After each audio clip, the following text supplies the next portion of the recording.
विरजानंद प्रकाश भाग चौथा। लेखक के प्राग्वचन। ओम स नः पितेव सुनवे अग्ने सुपायनो भवा सचस्व न स्वस्तये। सर्वज्ञो वेददाता च सर्वजीव दयामयः सर्वानंद विधिर्नित्यं सर्वं श्रेयो ददात्मज। मुनि श्री विरजानंदामार्ष ग्रंथ प्रचारकम ऋषि श्रेष्ठम दयानंदम श्रद्धया नौमि सर्वदा। जननीं गोमती देवीं जीवारामं तनुसृजम् आचार्यं शुद्धबोधं च भक्त्या प्रीत्या स्मराम्यहम्। भक्तानां सुखबोधाय भीमसेन मनीषिणा कथा श्री विरजानन्दस्ययं तन्वी वितन्यते। मुनिवर विरजानंद और ऋषि श्रेष्ठ दयानंद अलौकिक महामानव है। इन महापुरुषों के चरित्रों का अवगाहन और निबंधन तो कोई ब्रह्मचारी योगी दार्शनिक महाकवि ही कर सकेगा। मेरे जैसे क्षुद्र पुरुष से तो यह अंश रूप में भी अशक्य है। तथापि ऐसे समर्थ वंदनीय पुरुषों के लिए सामग्री जुटाने में यथाशक्ति उद्योग करना अपना पुनीत कर्तव्य जान यह मेरा तुच्छ प्रयत्न है। अपवाद तो हर बात के होते हैं, पर साधारणतया मुनि विरजानंद के प्रति आर्य समाज या न्यूनतः नेताओं में अक्षम्य उपेक्षा है। आर्य समाज उस महोपकारी मुनिवर की गुणावली के स्मरणार्थ एक दिन भी नियत करना नहीं चाहता। दयानंद का रोम रोम जिस विरजानंद पर न्योछावर था, जिसके आदेश के पालन से ही आर्य समाज अस्तित्व में आया, आर्य समाज के उस महापुरुष के प्रति असाधारण उपेक्षा कितना घोर पाप है। उस ओर ध्यान देना विकट अविवेक है। इसे नेत्रगण विचारने की कृपा करें। साधारण जनता के विषय में तो हम क्या कहें, वे तो अंधेन नियमाना यथांधाः अथवा मुर्दा बदस्त जिंदा के उदाहरण मात्र है।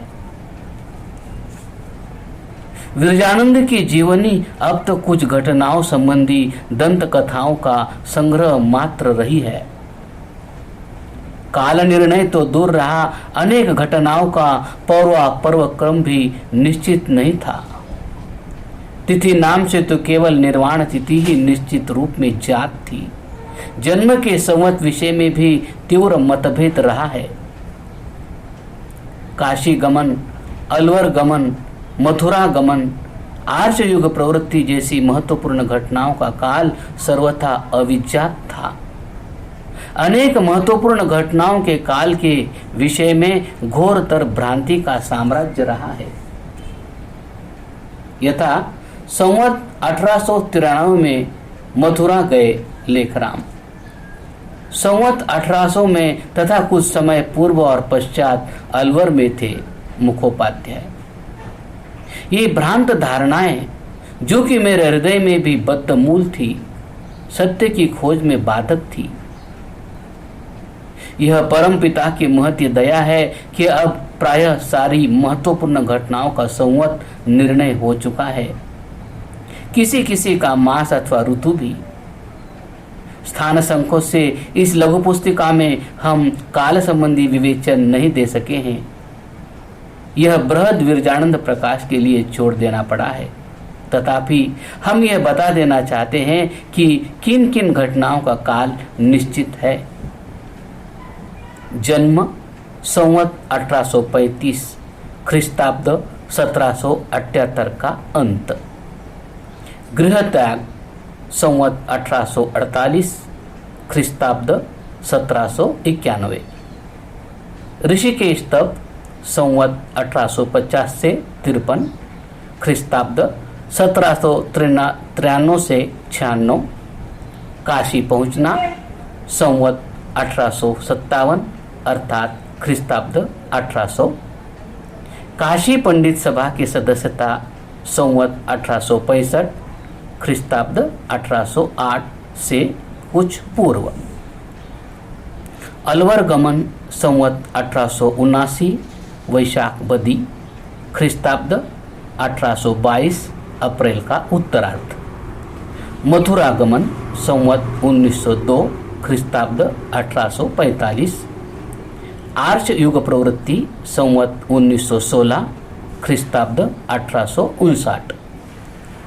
दयानंद अध्ययन संवत 1917 से 19 ख्रीस्ताब्द 1860 से 1863 का आरंभ।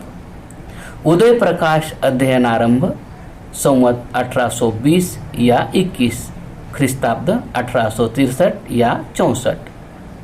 निर्वाण संवत 1925 ख्रीस्ताब्द आश्विन बदी 13 सोमवार दिनांक 14 सितंबर 1868। हमने जिन शास्त्रार्थों व सभाओं के संवत दिए हैं वे भी निश्चित है। इनके अतिरिक्त और जो थोड़े से संवत है, यथा काशी से गयागमन, कलिकाता निवास, सोरों के प्रथम निवास का आरंभ, वे कल्पना पर आश्रित है। उनके लिए निश्चयात्मक सामग्री हमारे पास नहीं है। उनके विषय में विद्वज्जन और विचार तथा खोज करे। सर्वत्र तीर्थ पुरोहितों से अच्छी खोज की जाए तो संभव है कुछ अन्य अति उपयोगी घटना काल ज्ञात हो जाए। स्थानाभावादि के कारण हमें संवादों आदि में भी बहुत संक्षेप से काम लेना पड़ा है। ये सब बातें पूर्ण मात्रा में बृहद विरजानंद प्रकाश में ही दी जा सकेगी। वाचक देखेंगे कि इस पुस्तिका में पूर्व विज्ञात घटनाओं का अधिक विशद चित्रण है तथा अभिनव सामग्री भी पर्याप्त है। दंडी जी के योग्य शिष्य पंडित उदय प्रकाश जी के छोटे पुत्र स्वर्गीय पंडित मुकुंद देव जी ने दंडी जी की एक जीवनी लिखी थी। यह अब तक अप्रकाशित है। इस जीवनी के अपूर्ण अवस्था में प्रथम दर्शन मैंने संवत 1978 पौष कृष्ण पक्ष के मध्य ख्रीस्ताब्द 1921 दिसंबर में किए थे। इस जीवनी का लेखन उपर्युक्त संवत में अथवा कुछ पूर्व प्रारंभ हुआ होगा। यह संवत 1981 पौष पूर्णिमा दूसरी शनिवार 10 जनवरी 1925 अर्थात मथुरा के दयानंद जन्म शताब्दी उत्सव के कुछ पूर्व समाप्त हुई। जीवनी लेखक का 2 वर्ष पश्चात सन 1984 वैशाख कृष्ण 13 शुक्रवार 29/4/1927 को स्वर्गवास हो गया। उपर्युक्त बुधवर्य के उत्तराधिकारी उनके भतीजे श्री पंडित सुधाधर देव जी गोस्वामी बहुत साधु स्वभाव है तथा बड़े दयानंद भक्त हैं। वे अपने पिता श्री पंडित नंद किशोर देव जी के सुयोग्य पुत्र है। इन्हीं के प्रेरणा से उपर्युक्त जीवनी लिखी गई थी।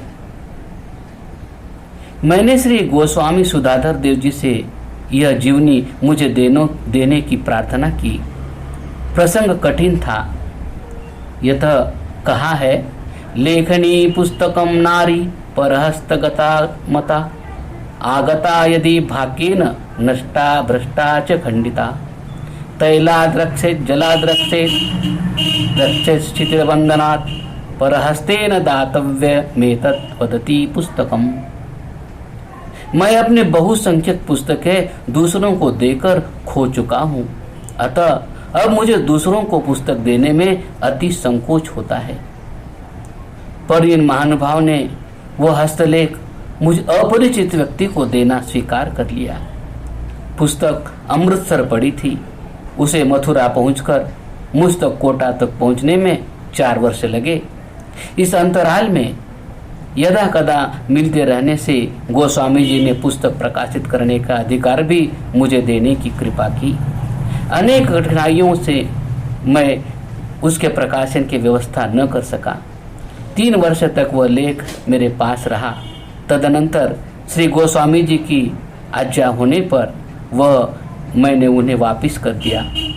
उसकी प्रतिलिपि स्व उपयोगार्थ अपने पास रखी। उपरोक्त ग्रंथ में बहुत सी नवीन सामग्री है और मेरी इस तुच्छ भेंट में जो अभिनव सामग्री है उसका अधिकांश उससे प्राप्त है। पिछले युग के पंडित महानुभाव संपादन कला में प्रायः अनभिज्ञ होते थे। घटनाओं का विश्लेषण, परीक्षण, कालक्रम से व्यवस्थापन आदि प्रक्रियाएं उनके वश से बहिर्भूत थी। अपनी रचना के पारस्परिक विरोधों का भी उन्हें पता चलता था। पंडित मुकुंद देव जी ने यथाश्रुत अनुश्रुतियों का उत्तम निबंधन कर दिया है। यह मेरे लिए बहुमूल्य थाती रही।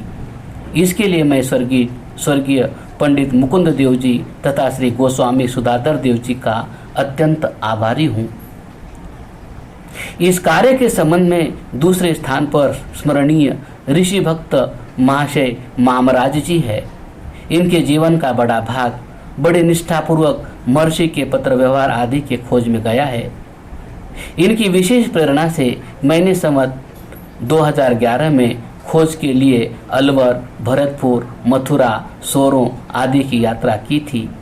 इस यात्रा से श्री दंडी जी के सोरों के अलवर जाने के समय का ज्ञान हुआ। कुछ अन्य नई सामग्रियां भी प्राप्त हुई और पूर्व प्रकाशित सामग्री की कुछ भयंकर अशुद्धियों का ज्ञान भी हुआ।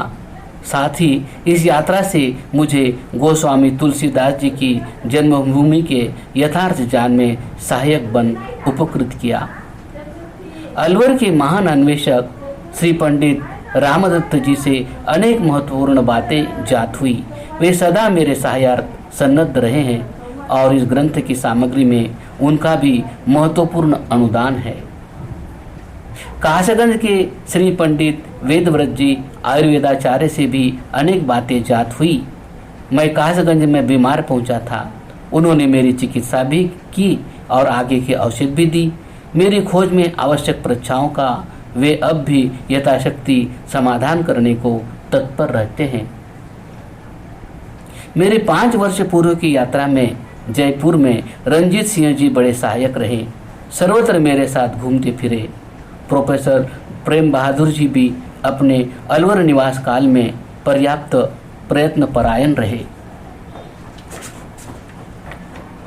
स्वर्गीय स्वामी वेदानंद जी तीर्थ मेरे ऊपर बड़े कृपालु थे। उपरोक्त यात्रा से पूर्व ही मुझे उनका अनर्घ आशीर्वाद प्राप्त हुआ था। उनके असमय स्वर्गवास से आर्य समाज की अतर्कणीय हानि हुई है। वे यदि विद्यमान होते तो इस पुस्तिका को देखकर अतिव प्रमोदित होते। महाबली काल पर किसका वश है? कर्म विपाक अनतिक्रमणीय है। जो सामग्री मेरे सामने थी वह इतनी अव्यवस्थित तथा कालादि संबंधी अशुद्धियों से इतनी परिपूर्ण थी कि मुझे जैसे अल्प योग्यता, शक्ति तथा साधन वाले व्यक्ति को पर्याप्त काल अपेक्षित था। इस मध्य में शुक्रवार दिनांक 26/8/1955 को दिल्ली में श्री मामराज जी से भेंट हुई। उन्होंने जीवनी के शीघ्र लिखने का प्रबल अनुरोध किया। मैंने उन्हें वचन दिया कि आगामी ग्रीष्म ऋतु में लिखूंगा। संवत 2013 के वैशाख व ज्येष्ठ मास ख्रीस्ताब्द 1956 मई-जून में मैं आर्य समाज किशन पोल बाजार जयपुर में ठहरा। उस समय श्री विजय विहारी लाल जी माथुर मंत्री थे। उनके सौजन्य से मैं आर्य समाज में 2 मास बिना किराए के रहता हुआ भी सुखपूर्वक रहा। उससे मैं वर्तमान किराएदारी की परिस्थिति की तुलना करता हुआ उपयुक्त मंत्री जी का बहुत धन्यवाद करता हूँ। इसी समय में इस जीवनी का बहुत कुछ निर्माण हो गया था। अगले अध्ययन गमन और नवप्राप्त सामग्री से उसका परिष्कार होता रहा। आर्य समाज किशन पोल जयपुर के साप्ताहिक सत्संगों में विजयानंद जीवनी की कथा की। इस समय इस पर और मनन व परिष्कार हुआ। कुछ अंश लिखना शेष था, वह भी लिखा गया। लेखन समाप्ति पर मैंने श्री मामराज जी को सूचना दी। तब से वे निरंतर इसे शीघ्र मुद्रित कराने का आग्रह कर रहे हैं। उनकी सतत प्रेरणा बिना यह कार्य न जाने कब तक टलता रहता। उषा बुक डिपो जयपुर के स्वामी मेरे सहायक अध्यायी व मित्र श्री शांतिनाथ जी भी निरंतर प्रोत्साहन देते रहे हैं। पूर्व जीवनी लेखक श्री पंडित लेखराम जी तथा श्री पंडित देवेंद्रनाथ जी मुखोपाध्याय का संपूर्ण आर्य जगत ऋणी है। ये दोनों इस क्षेत्र में प्रथम कार्यकर्ता थे। मेरे गुरुवर्य श्री स्वर्गीय शुद्धबोध जी तीर्थ दंडी जी की परंपरा के एक उज्जवल रत्न थे। विरजानंद उदय प्रकाश शास्त्रार्थ की घटना मुझे उनके ही श्रीमुख से अपने ज्वालापुर अध्ययन काल में ख्रीस्ताब्द 1924 में ज्ञात हुई थी। इस पुस्तक के लेखन काल में मुझे उनका सदैव स्मरण रहा है। उन्हीं की शिष्यता से यह तुच्छ व्यक्ति श्री विरजानंद कुटुंब का एक अंग बना है। यह विरजानंद जीवनी उन्हीं की पुनीत स्मृति में समर्पित है। इस संक्षिप्त पुस्तिका में मैं दंडी जी की संकल्पित सार्वभौम सभा का विवरण पत्र नहीं दे रहा हूँ। उसका उद्देश्य तो संक्षेप में आ ही गया है। परमपिता की महती कृपा से अब यह तुच्छ भेंट मुद्रण यंत्र में जाने योग्य हो गई है। एक बात और भी, आर्य भक्तों व नेताओं में अज्ञान और अविवेक की मात्रा बुरी तरह बढ़ती जा रही है। जो भक्त हैं उन्हें ठीक मार्ग दिखाने वालों का अभाव है। विद्वज्जन गंगापुर के स्थान में करतापुर को विरजानंद की जन्मभूमि मान बैठे हैं कि आश्चर्यमतः परम। कितनी क्षिप्रकारिका है कि 50 सहस्र मुद्रा व्यय करके वहां स्मारक बनाया गया। विरजानंद और दयानंद की जीवनियां अभी शुद्ध रूप में नहीं आ सकी है। इस विषय में अभी खोज की पर्याप्त आवश्यकता है। वृद्धजन विदा हो चुके हैं, रहे सहे भी जा रहे हैं। बहुत अतिकाल हो चुका है, पर जो कार्य अब भी हो सकता है वह आगे न हो सकेगा। कितना अच्छा होता कि अफ्रीका निवासी भक्त बद्रीनाथ जी के करतारपुर में लगे 50 सहस्र रुपए ईट पत्थर में न लगकर खोज में लगते और जीवनियां शुद्ध रूप में संसार के सामने आती। जीवनियों में मुख्य मुख्य घटनाओं तक के वर्णन में अशुद्धियां भरी पड़ी है। छोटी मोटी अशुद्धियां तो सीमातीत है। नेताओं और सभाओं का इस ओर सर्वथा ध्यान नहीं है। भर्तृहरि ने ठीक ही कहा है, बोद्धारो मत्सरगताः प्रभवः स्मय दूषिताः अबोधोपहिताश्चान्ये जीर्णमंगय सुभाषितम। साधारण जन अनजान है। जानकारों में ईर्ष्या द्वेष का साम्राज्य है। शक्तिशालियों को अपने अहंकार से अवकाश नहीं। साहित्य उद्धार फिर कैसे साधित हो। विद्वद वंशवदः भीमसेन शास्त्री, कन्या गुरुकुल शासनी, जिला अलीगढ़, सोमवार दिनांक 14 सितंबर 1959 क्रमशः।